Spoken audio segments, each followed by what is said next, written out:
Hello viewers, I'm your host Pratiksha Mishra with another episode of South Asia Focus. Let's begin the show. India is expanding its diplomatic and business ties with the Middle East, focusing on trade, energy, defense and technology. High-level visits and agreements have deepened connections with key Gulf nations like the UAE and Saudi Arabia, driven by a shared interest in energy security and investment, positioning India as a key partner in the region.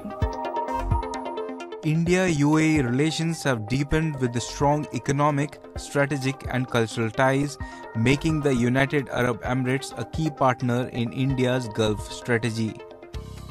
The recent visit of Abu Dhabi's Crown Prince Sheikh Khalid bin Mohammed to New Delhi highlighted the alliance's significance with key agreements in energy including oil, LNG and nuclear energy. Both leaders expressed satisfaction with the progress in their comprehensive strategic partnership and discussed expanding cooperation in critical minerals, green hydrogen, AI and advanced technologies. The 6-7 agreements that were signed, they were about the energy, about the new supplies, long-term supplies of energy in the cooperation in nuclear area, in strategic reserves. Those are very important developments that have taken place. In addition, UAE has been investing. It is our third largest trading partner all over the world. And there are thousands of Indian companies also operating from there. Large number of investments into India have come from there. They are also our partners in the I2U2, in the Gulf Cooperation Council. While the Sheikh was visiting here, our External Affairs Minister was in Riyadh meeting his counterpart, the Emirati counterpart there also, along with other foreign ministers meeting. So GCC is the hub, economic hub of the Middle East. And India has a tremendous relationship with each one of them, and most importantly with UAE. India's trade with the United Arab Emirates has grown by 7.1% per annum since the Comprehensive Economic Partnership Agreement came into effect on May 1, 2022. At the UAE-India Business Forum in Mumbai, both nations signed key agreements to further boost trade and investment. Indian Commerce Minister Piyush Goyal expressed optimism about the partnership's future, highlighting its potential for substantial growth and emphasizing that strong bilateral ties pave a promising path for their economic and business relations. Together, this relationship, standing on the pillars of innovation, investment, and sustainable development, holds an outstanding future going forward. India's relationship with the UAE and the broader Middle East has strengthened significantly through a strategic approach encompassing economic, diplomatic, and cultural dimensions. This enhanced engagement was highlighted by External Affairs Minister Dr. S. Jaishankar's visit to Riyadh for the inaugural India-Gulf Cooperation Council joint ministerial meeting. This landmark event was the first meeting at the foreign ministers level between India and the GCC, with participation from the foreign ministers of all GCC member states. The relationship between India and the GCC is rooted in a rich tapestry of history, culture, and shared values. These bonds have grown stronger with time, evolving into a partnership that spans economics, energy, defense, technology, education, people-to-people ties, and beyond. As the Middle East experiences geopolitical shifts and evolving alliances, India's growing influence is becoming increasingly clear. India's strategic alignment with regional interests signals a future of strong, mutually beneficial relationships. This trend of deepening ties is driven by shared economic interests, diplomatic efforts, and cultural exchanges. India's role is crucial not only in strengthening bilateral relations with individual Middle Eastern countries, but also in shaping broader regional dynamics. India's tourism sector, enriched by its diverse landscapes, historic landmarks and vibrant traditions, is a major global attraction. From the majestic Himalayas to the serene backwaters of Kerala, the country draws millions of visitors annually. Government initiatives like Swadesh Darshan scheme, along with improvements in health amenities and infrastructure, have significantly bolstered the sector. Let's explore the growth and impact of India's booming tourism industry. India's tourism heritage is flourishing, offering a blend of spirituality, cultural diversity and adventure. From the sacred Ganga Aarti in Varanasi to the pristine beaches of Odisha and Goa, the scenic landscapes of Kashmir and exciting activities like paragliding and scuba diving, the country is becoming a top destination for travelers. The rich variety of regional delicacies and street foods add to its allure. To position India as a leading global tourist destination, industry professionals gathered at the Travel and Tourism Fair BLTM 2024 in New Delhi. The event saw participation from Indian states, travel companies and international representatives exploring tourism business opportunities. All the destinations who are competing with us, they are talking about responsible and sustainable tourism. We are one step ahead and we are saying regenerative tourism. It is all about leaving a destination better off than it was before and having a positive impact on the community. The government's focus on infrastructure, new airports, expanded rail, road and waterways and developing religious circuits and hidden gems has also enhanced India's travel and tourism sector. The industry has also embraced technology, making trip planning and booking easier. With a variety of mobile applications, online platforms and travel websites, travelers benefit from greater convenience and exciting new experiences. So online booking platform has, of course, given us so much of access to information, ease of booking, ease of payments. So I think online booking platforms has enlarged the tourism economy, tourism industry, and of course technology is always an enabler. Today the millennials and the youngsters today are wanting to book everything on their smartphone using digital payments. So definitely it's a boon to the industry. According to KPMG, tourism in India contributes 6.5% to GDP, approximately $23.2 billion and supports 43 million jobs. In 2023, domestic tourist visits reached 2.51 billion, while foreign tourist arrivals totaled 9.2 million in the country. As the monsoon paints the landscape in vibrant hues, the picturesque Dang district of Gujarat transforms into a paradise for nature lovers. Waterfalls come alive and lush greenery blankets the landscape. The serene hill station of Saputara, with its sunset point and tranquil lake, is a favorite among tourists. It offers activities like boating, trekking and camping. Dang's Vagai Botanical Garden, featuring diverse flora, is perfectly for leisurely strolls. The region also boasts a rich cultural heritage with its tribal communities adding to its charm. Visitors to the Giradot waterfall during the monsoon have been awestruck by its powerful cascade.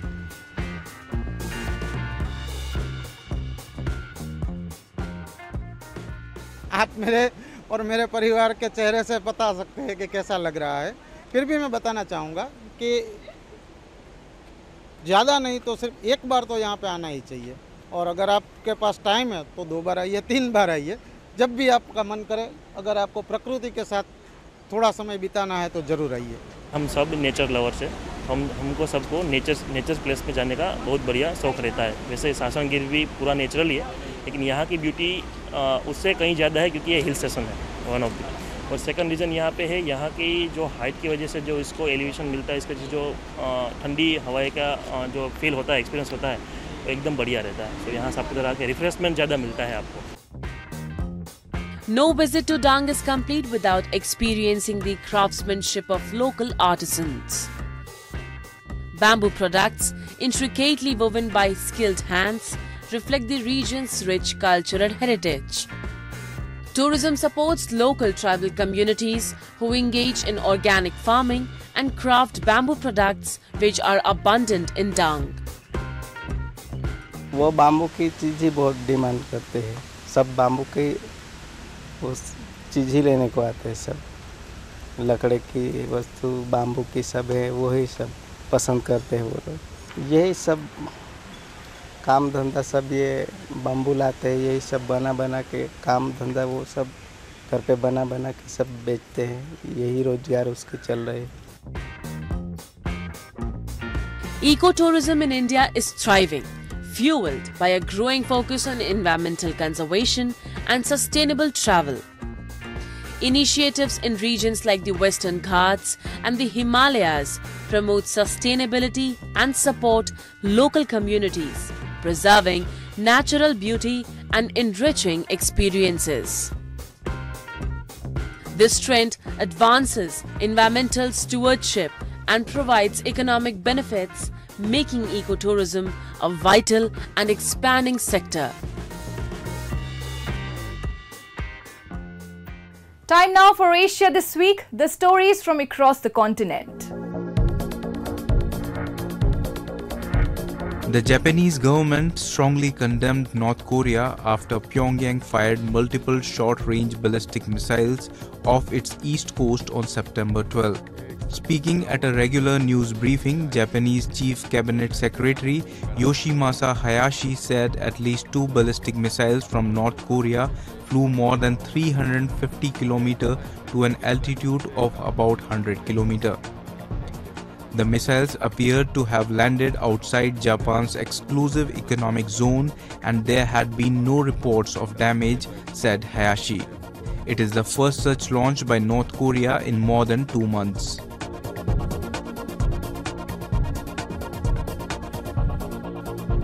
Thousands of supporters of Pakistan's jailed former Prime Minister Imran Khan gathered for a massive rally on the outskirts of Islamabad on September 8th. Protesters and PTI party leaders rallied against the government, demanding Khan's immediate release. The crowd chanted slogans in support of Khan and called for his swift release. Khan's PTI party had initially planned the protest in July. However, it was postponed when the district administration denied permission.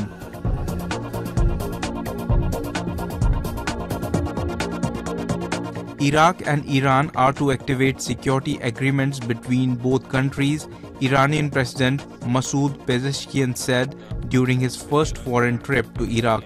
The security pacts will contribute to regional stability, Pezeshkian added at a joint press conference with the Iraqi Prime Minister Mohammad Shia al-Sudani. Pezeshkian, a relative moderate who was elected in July, met Iraqi President Abdul Latif Rashid and Iraqi Prime Minister al-Sudani at the start of his visit.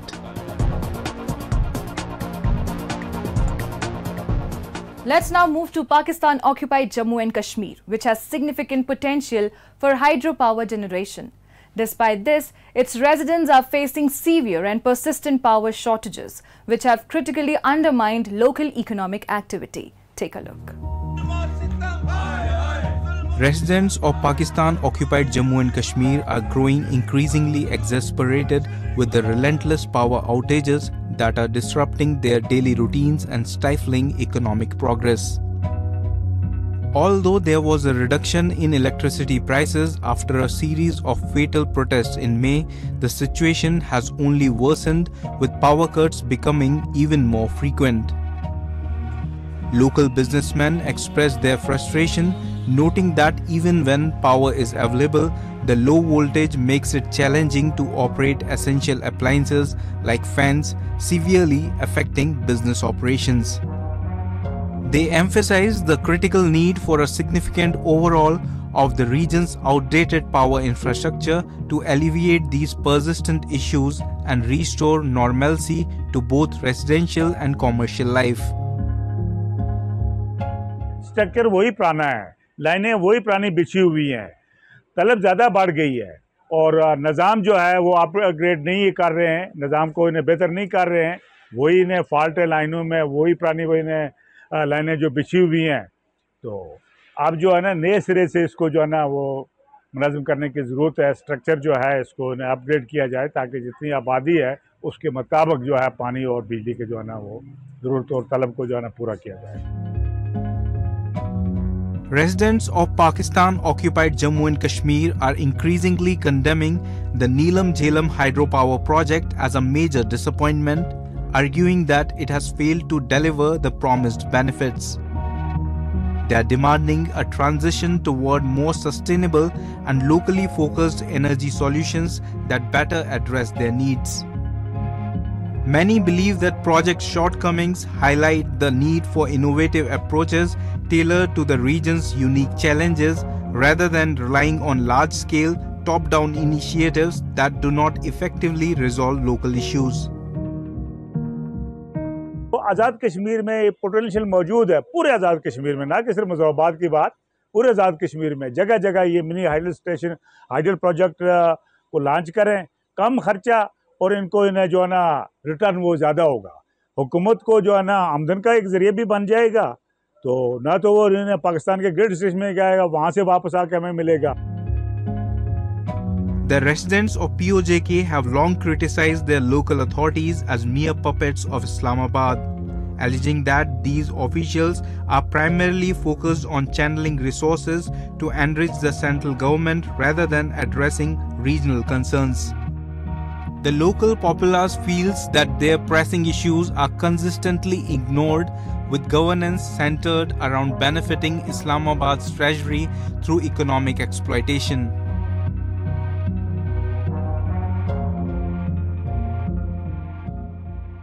Moving on, Ganesh Chaturthi, the vibrant festival honoring the birth of Lord Ganesha, the revered elephant-headed, is being marked with extraordinary enthusiasm across cities and villages throughout India. This year's celebrations are especially remarkable, showcasing a dynamic fusion of traditional rituals and contemporary festivities that reflect the evolving nature of the festival. Across the length and breadth of India, millions of devout Hindus are flocking to temples to join in the jubilant celebrations of Ganesh Chaturthi. Known also as Vinayaka Chaturthi, this festival venerates Lord Ganesha, who is celebrated as the harbinger of wisdom, prosperity and the new beginnings. While Ganesh Chaturthi is observed nationwide, it holds particular significance in the western and southern regions of the country. In bustling cities and quaint towns alike, devotees are lining up in long queues to offer their prayers and tributes to the deity. Traditional offering of sweets, flowers and fruits are presented with heartfelt reverence. Temples are resplendent with vibrant decorations and the atmosphere is alive with the sounds of devotional music and chants. काफ़ी ज़्यादा भगवान की मान्यता है तो लोग काफ़ी ज़्यादा आते हैं और आज पूरा दिन भगवान को भक्तों की भीड़ रहेगी, रात को 1:30-2 बजे तक रहेगी और अभी विशेष तौर पे भगवान का सोने का श्रृंगार चल रहा है जो साल में एक बार ही होता है। In Pune, a city in western India, the celebrations have taken on a unique and inclusive dimension. The transgender troupe, Shikhandi, has played a prominent role in this year's festivities, performing with drums and other instruments to symbolize unity and acceptance. Their participation is a significant step towards greater inclusivity within the festival's celebrations. पहली बार ऐसा हो रहा है, हम लोगों को अपने आप को स्थापित करने का मौका दिया कि हम आप लोगों के साथ में कंधे से कंधा मिला के चल सकते हैं। इसलिए आगे भी हम उम्मीद रखते हैं कि आप लोग हमेशा ऐसे हम लोगों के साथ खड़े रहेंगे। Renowned sand artist Sudarshan Patnaik has also added a creative dimension to the festivities with a stunning piece of art dedicated to Lord Ganesha. Crafted on the beach using fruits and sand, Patnaik's artwork serves as both a tribute to the deity and a visual prayer for global peace. The Ganesh Chaturthi festival extends over 10 days, culminating in the immersion of the idols in local water bodies, symbolizing the deity's return to his celestial realm. Throughout the festival, the sense of unity and celebration is palpable. Traditional processions, elaborate decorations, and community gatherings reflect the rich cultural heritage of Ganesh Chaturthi, while modern expressions of inclusivity and social change highlight the festival's adaptability and relevance in contemporary society. From the sacred rituals observed in temples to the innovative artistic expressions and community engagements, Ganesh Chaturthi continues to be a celebration that bridges historical traditions with modern values. The festival promises not only spiritual enrichment but also a deepened sense of togetherness and inclusivity across India. From heritage to modernity, Ganesh Chaturthi shines with innovation and unity. And with that, we come to the end of this week's episode. See you next week. Goodbye and take care.